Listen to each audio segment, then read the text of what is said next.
Sim, porque hoje o convênio que nós temos com Deus, né, ele provém do batismo, ele provém da aceitação de entregar a vida a Jesus Cristo, e a partir dali nós temos um combinado, um tratado sagrado com Deus. Porque não adianta você aceitar Jesus Cristo, você ser batizado, né, aceitando Jesus Cristo, se você não criou um convênio com Ele, se você, a partir daí, você não tem uma responsabilidade com o reino de Deus. Então, uma vez que hoje, né, eu estou até pulando partes da minha mensagem, porque na verdade é isso que interessa para mim, é isso que vai muito na minha veia como cristão, na minha veia como filho de Deus, temente a Deus, né? Aquele que entregou sua vida a Jesus Cristo, que tem amor e empatia pelo próximo e que não vê isso nas pessoas. As pessoas dão muita atenção aos títulos que recebem ou que querem receber, dentro e fora da igreja. Infelizmente, é muito pior dentro da igreja, porque as pessoas que se convertem, elas acham que se tornaram pessoas mais do que especiais, que são realmente separadas por Deus, e não. A pessoa que está no mundo e a pessoa que está convertida, na minha visão, é a mesma pessoa. Se bobear, nós sabemos disso, eu não quero ser uma pessoa rude, mas a verdade é que nós sabemos que Deus olha antes para as pessoas que não foram aceitas, porque essas não têm o conhecimento ainda.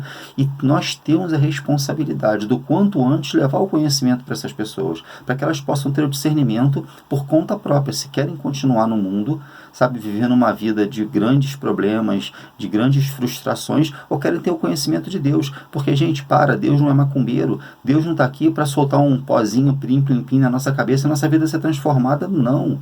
É muito simples, com a Bíblia. Presta atenção, vocês estão vendo uma pilha de livros aqui, certo? Se eu pegar e colocar esse livro aqui, é mais um livro de conhecimento. Deus não escreveu esse livro aqui, sabe? Jesus Cristo não veio como homem para transformar esse livro aqui num livro de mandinga, não, gente. Isso aqui é um guia, isso aqui é um livro para conhecimento. Da mesma forma que tantos outros aqui que eu tenho, embaixo aqui mais ainda, são mais de 40 livros aqui na minha frente, eles estão aqui justamente para nos passar conhecimento. Só que o conhecimento de Deus é um conhecimento milenar, é um conhecimento que há mais de 4 mil anos atrás foi escrito e até hoje é a base de todos os outros livros. Então, assim, eu sou uma pessoa que eu vou muito pela ciência, eu vou muito pelo conhecimento, pelo estudo do homem, até porque a ciência hoje é abençoada por Deus. Tudo nesta vida depende de Deus. Tudo foi provido por Deus. Então, a pessoa que se diz, eu não quero saber de outra coisa que não seja a Bíblia, é uma pessoa que está sendo fanática. Nós temos que nos abrir a conhecer a leitura de um livro que, por exemplo, fala sobre inteligência emocional, que fala sobre o poder do hábito. Tudo isso é muito importante, faz parte do nosso dia a dia, com a consciência de que todos eles estão com base aqui. Se não estiverem aqui, se a gente não encontrar uma referência na Bíblia, então a gente desconhece. É muito simples. A gente não tem que ter uma cabeça fechada, uma cabeça ignorante, porque, veja bem, uma vez que você tem uma cabeça ignorante, você está sujeito a ser enganado por um falso profeta. Você está fechado a um conhecimento único, que, sabe, só entra aquilo e você não quer saber de mais nada. Então, quando você vê uma luz que brilha um pouco mais, que você gosta, você vai dizer assim, me ilumina, eu estou na escuridão. E você vai estar sendo guiado por um falso profeta. Então, esse não é o caminho. Se vocês pegarem hoje, por exemplo, na década de 90, um cientista chamado Risoleto, ele descobriu o neurônio espelho, onde nós temos neurônios que são chamados de neurônio espelho, onde eles são ativados uma vez que nós temos a necessidade de perceber, de admirar, de perceber, de prestar atenção num semelhante nosso, num outro ser humano, e mais ainda, aprender com ele. Então, assim, nós vimos uma pessoa, nós admiramos uma pessoa, automaticamente o neurônio espelho ele é ativado e nós começamos a observar, a palavra é essa, a observar este ser humano para aprender com ele, porque vem de uma admiração, a necessidade do aprendizado. Então você começa então a querer aprender com ele. É muito normal. Você já deve ter passado por isso ou visto alguém que passou, que uma vez que começa a andar com alguém, você começa a pegar certos trejeitos da pessoa, uma forma de falar, ou formar uma opinião igual àquela pessoa. Isso foi descoberto agora, na década de 90. Só que há mais de 4 mil anos atrás, Deus deixou claro na sua Bíblia, nós somos frutos do meio em que vivemos.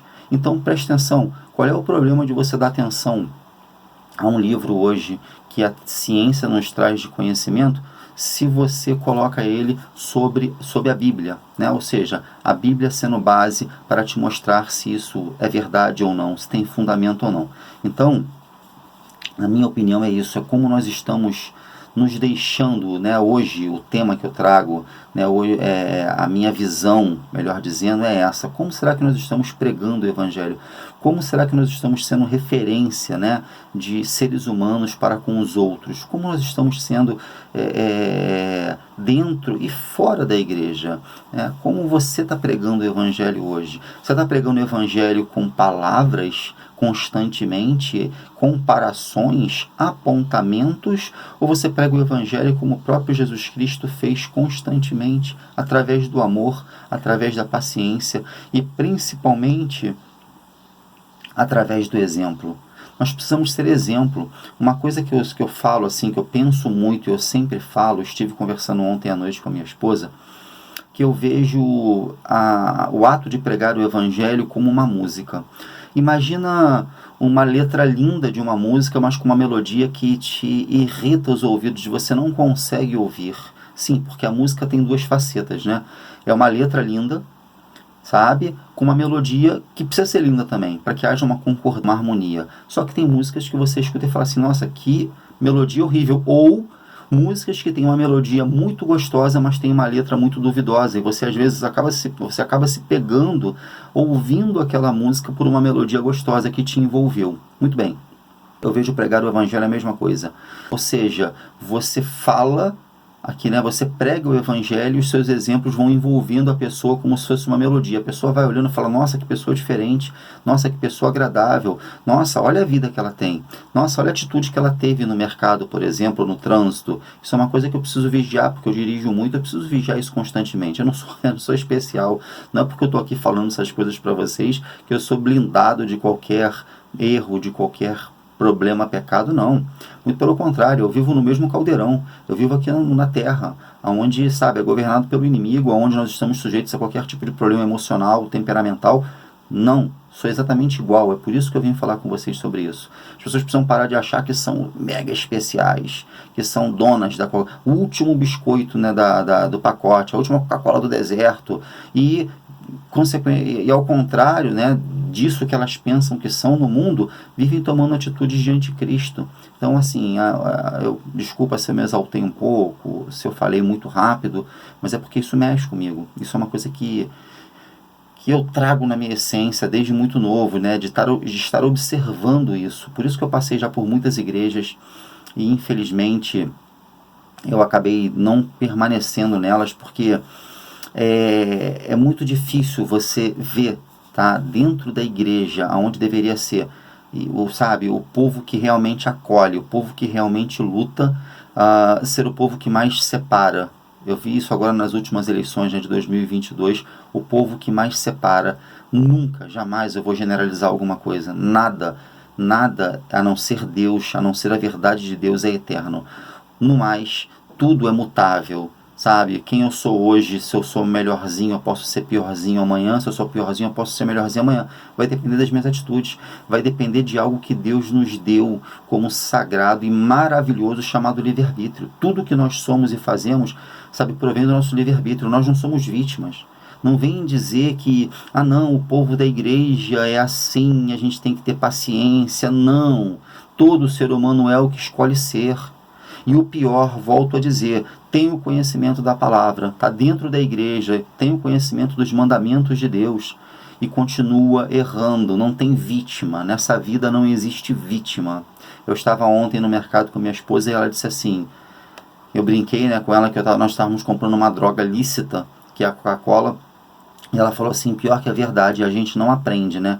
Eu disse para ela assim, não, eu já aprendi, eu sei que faz mal, mas eu continuo querendo comprar. Ou seja, eu assumo a minha responsabilidade, que estou fazendo algo que não deveria e que eu preciso mudar. Ponto. Isso facilita, isso muda tudo na minha vida, porque eu saio da posição de vítima, entro na posição de protagonista e eu entendo que eu preciso trabalhar, avançar para largar isso. Talvez começar um hábito angular, talvez começar a correr de novo, né? Porque eu estou há muito tempo sem correr, devido a um momento de estudo pesado que eu entrei. Então, quando a gente começa a correr, a gente começa a fazer um exercício físico, cuidar do corpo, que são chamados os hábitos angulares, a gente começa a ter um feedback do nosso corpo, da nossa saúde, respiração e tudo mais. Isso nos anima a querer abrir outros hábitos, a largar talvez a coca, a iniciar uma alimentação mais leve. Então, sabe, isso aí é outra história. Isso é outra história. Isso aí está dentro de um protagonismo nosso na vida, de um conhecimento, de chegarmos e falarmos assim, peraí, quais são os mandamentos de Deus? Peraí, por favor, vamos separar o Velho Testamento do Novo Testamento, vamos para os 4 principais livros da Bíblia, Marcos, Mateus, Lucas, e me fala da vida de Jesus Cristo. Vamos lá, quem foi Jesus Cristo? O que ele pregou enquanto vivo, né? Enquanto estava como homem aqui na terra, que vivo ele eternamente, mas enquanto homem aqui na terra. Quais são os mandamentos? O que ele nos passou? Ah, foi isso? Então a partir de agora é em cima disso que eu vou trabalhar. Primeiro a base, que é isso aqui. E depois eu passo para o restante. Depois eu vou ver, sabe, a história linda de Gênesis, a história maravilhosa de Jacó, enfim, sabe?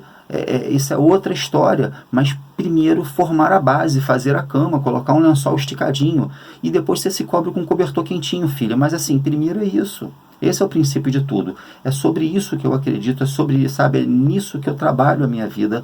Eu sou um pecador, sabe, um pecador.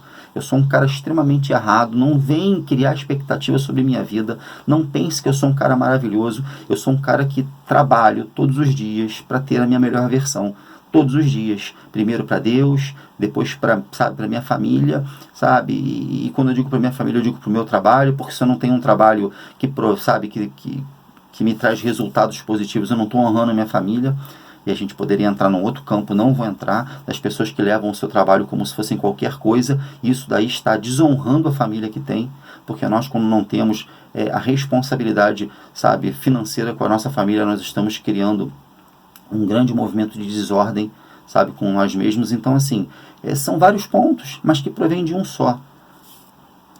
A palavra de Deus, os mandamentos de Deus, sabe, os exemplos que Jesus Cristo nos trouxe. Então, assim, voltando e terminando, como você está pregando o Evangelho hoje? Como você entende que é pregar o Evangelho hoje? O que você entende que é representar Deus na terra? O que você entende que é ser um propagador do amor de Cristo? Ponto. É muito simples, pessoal, é muito simples. Não existe problema gigante que não tenha a simplicidade num único ponto, que é o que gera esse problema. É só encontrar o ponto que gera. Parem de olhar para todo o problema, parem de olhar para o tamanho do problema, se colocando como se fosse a menor pessoa para resolver tal problema. Ele começa com uma fonte muito pequena, por mais que, né, quem já viu o filme mostrando sobre infestação de uma doença muito séria. Eu lembrei agora de um filme de um macaquinho que fica perdido na selva, que ele estava sendo comercializado de forma errada, que ele carregava um vírus, e assim, exterminou grande parte da população. E um grupo de cientistas ficou focado em descobrir aonde estava a origem, o hospedeiro. Enquanto muitas pessoas, milhares de pessoas, buscavam conter dentro das cidades aquela propagação, um grupo pequeno de cientistas começou a fazer um mapeamento até descobrir o macaquinho para dali gerar o antídoto, né? A vacina que causaria a cura que seria a cura daquela doença. Então, assim, vocês façam como eu, não importa o tamanho do problema que vocês tenham, parem de olhar para ele, parem de olhar a destruição que está acontecendo, seja um grupo pequeno de cientistas, de especialistas que vão buscar a origem, vão lá, tampa. Se você pegar um bujão de gás hoje com uma chama gigantesca, né, saindo, um maçarico saindo da boca, se vocês repararem, entre o bujão e a chama existe um espaço pequenininho que é onde está saindo o gás. Um dedinho vai ali e apaga o fogo e acaba aquele problema, contém aquela chama. Façam isso com um simples dedinho, procurem a origem daquele problema que vocês estão vivendo, e essa origem, acreditem, está aqui, não mais do que aqui.